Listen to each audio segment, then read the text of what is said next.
Hi, I'm Jennifer Nicely with Pinnacle Real Estate Academy. I am your go-to when it comes to real estate and real estate education.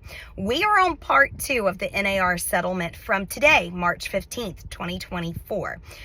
We talked a lot about what this means as buyer's agency form changes, compensation addendums, preparation and education from the listing agent side with the seller. There's a lot of change that needs to happen. None of it's super major. None of it's going to be life altering. You definitely can do it. But one other piece of information I want to add to this is VA buyers. Did you realize that VA buyers are not allowed to pay their buyer's agents? The sellers always had to pay their buyer's agents.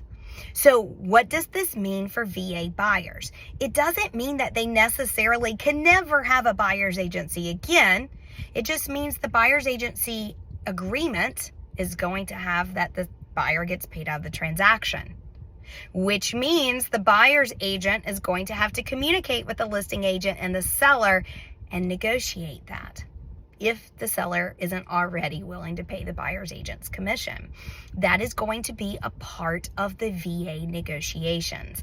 So if you have a VA buyer, please make sure you are aware that they cannot get funding if the buyer pays the buyer's agent. The buyer's agent is either going to have to get compensation from the listing agent and or the seller, or they're going to work for free for that veteran.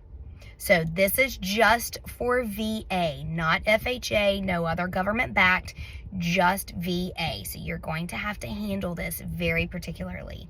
If you do have a VA buyer, make sure you talk to their lender. Make sure you get all your ducks in a row before you start working out any type of compensation on paperwork, so you can do it the correct and legal way.